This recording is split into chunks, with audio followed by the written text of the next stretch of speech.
किसान भाइयों नमस्कार। प्याज एवं लहसुन की खेती से जुड़ी कुछ अहम खबरें तथा महत्वपूर्ण जानकारी के साथ समस्याओं के सटीक निराकरण के लिए हम आपके लिए लाए हैं किसानों का हमसफर प्याज एवं लहसुन समाचार।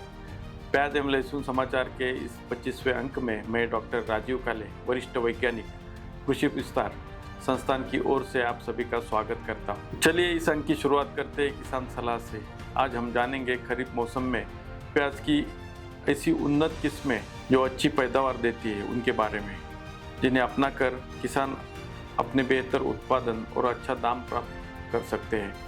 प्याज एवं लहसुन अनुसंधान निदेशालय ने खरीफ मौसम के लिए 4 लाल रंग की और 3 सफ़ेद रंग की उन्नत किस्में विकसित की है। तो आइए जानते हैं इन उन्नत किस्मों के बारे में। भीमाराज यह किस्म खरीफ मौसम के लिए उपयुक्त है। इसका गहरा लाल रंग, मध्यम एकल केंद्र और उच्च उत्पादन इसकी खासियत है। इसकी उपज 24 से 26 टन प्रति हेक्टर तक होती है। भीमा रेड खरीफ मौसम के लिए उपयुक्त है। इसकी उपज खरीफ में 26 से 28 टन प्रति हेक्टर होती है। लाल रंग के सुंदर बल्ब बाजार में आकर्षण का केंद्र बनते हैं।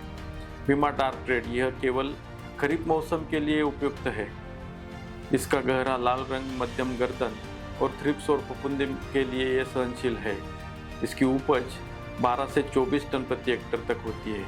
भीमा सुपर सलाद के लिए बेहतरीन किस्म मानी जाती है। खरीफ में उपज 26 से 28 टन प्रति हेक्टर तक मिलती है। इसमें एकल के केंद्र के बल्ब अधिकतम मिलते हैं। इसके अलावा सफ़ेद प्याज की भी किस्में विकसित की गई है। उनमें भीमा श्वेता यह सबसे लोकप्रिय किस्मों में एक है। खरीफ में 18 से 20 टन प्रति हेक्टर उपज देती है। इसके बल्ब सपाट गोलाकार होते हैं और यह प्रसंस्करण के लिए उपयुक्त है। भीमा शुभ्रा सफ़ेद रंग की यह गोलाकार प्याज, जिसकी उपज खरीफ में 22 से 26 टन प्रति हेक्टर तक होती है। इसकी गर्दन पतली होती है और यह दिखने में भी आकर्षक होती है। भीमा सफ़ेद खरीफ मौसम के लिए विशिष्ट रूप से उपयोगी है। प्रसंस्करण के लिए भी उपयुक्त है। यह किस्म 18 से 20 टन प्रति हेक्टर तक उपज देती है और किसानों को प्रोसेसिंग इंडस्ट्री में से सीधा लाभ भी दिला सकती है। तो किसान मित्रों, अब आपने आज जाना कि खरीफ मौसम के लिए कौन सी बेहतरीन किस्में है। अब समय है अपने क्षेत्र में ज़रूरत के अनुसार उपयुक्त किस्म चुनकर अपनी खेती की पैदावार बढ़ाएं। आज की विस्तृत चर्चा में हम जानेंगे खरीफ प्याज की पौधशाला और उसका प्रबंधन कैसे करें। 1 हेक्टर प्याज की रोपाई के लिए पौध प्राप्त करने हेतु लगभग 5 से 7 किलोग्राम बीज की और 0.05 हेक्टर में बोकर पौधशाला तैयार करने की आवश्यकता होती है। सबसे पहले खेत की गहरी जुताई करनी है, जिससे कि कीट के कोष और खरपतवार के बीज सूर्य के प्रकाश से नष्ट हो जाए। खेत की 3 से 4 बार जुताई करें और क्यारियां तैयार करें। उसके पहले पिछली फसल के बचे हुए अवशेष और खरपतवार हटा दें। बीज बोने से पहले 2 किलो नत्रजन, 1 किलो फास्फोरस, 1 किलो पोटैश प्रति 500 वर्ग मीटर में तथा अच्छी तरह से सड़ी हुई आधा टन की गोबर खाद की मात्रा आखिरी जुताई के समय देनी है। निरोगी पौधशाला प्राप्त करने के लिए गोबर खाद में 1250 ग्राम प्रति हेक्टर की दर से ट्राइकोडर्मा विरिडी मिलाइए। बुआई से पहले बीज का उपचार थीरम या कार्बेंडाजिम 2 से 3 ग्राम प्रति किलो बीज दर की दर से करें। यह मृदा जनित रोगों से पौधों को बचाने में सहायता करती है। पौधशाले के लिए 15 सेंटीमीटर ऊंचाई की, 1.2 मीटर चौड़ाई की और सुविधा के अनुसार लंबाई की उठी हुई क्यारियां तैयार करनी चाहिए। आर्द्र गलन से पौधों को बचाने के लिए स्वस्थ पौध प्राप्त करने के लिए 10 से 15 ग्राम ट्राइकोडर्मा विरिडी प्रति किलो बीज की मात्रा से भी आप उपयोग कर सकते हैं। बीज को 50 मिलीमीटर से 75 मिलीमीटर के अंतर तक कतार में बोएं। बुआई के बाद बीज को अच्छी तरह सड़ी हुई गोबर की खाद या कंपोस्ट से ढक दें और फिर हल्के पानी का छिड़काव करें। पानी टपक एवं फुहारा सिंचाई से ही करना चाहिए। पौधशाला में खरपतवार नियंत्रण के लिए बुआई के तुरंत बाद 2 मिलीमीटर प्रति लीटर पानी में पेंडामिथिलिन मिलाकर छिड़काव करें। यह खरपतवार को उगने से पूर्व ही नष्ट कर देता है। बुआई के 20 दिनों के बाद हाथ से निराई करें। निराई के बाद 1 किलोग्राम प्रति 500 वर्ग मीटर की दर से नत्रजन डालना चाहिए। मर रोग जैसे मृदा जनित रोगों के नियंत्रण के लिए मेटलेक्सिल एवं मैंकोजेब का 2 ग्राम प्रति लीटर कवकनाशी के घोल से जड़ों के पास मिट्टी को तर करें। पत्तों पर भूरा धब्बा रोगों का प्रकोप दिखाई देने पर प्रोपिकोनाज़ोल या हेक्साकोनाज़ोल या ट्राइसाइक्लोज़ोल 1 मिली प्रति लीटर की दर से घोल का छिड़काव करें। थ्रिप्स का प्रकोप अगर ज़्यादा दिखाई दे तब फिप्रोनिल 1 मिली प्रति लीटर या कार्बोसल्फान 2 मिली प्रति लीटर की दर से पत्तों पर छिड़काव करें।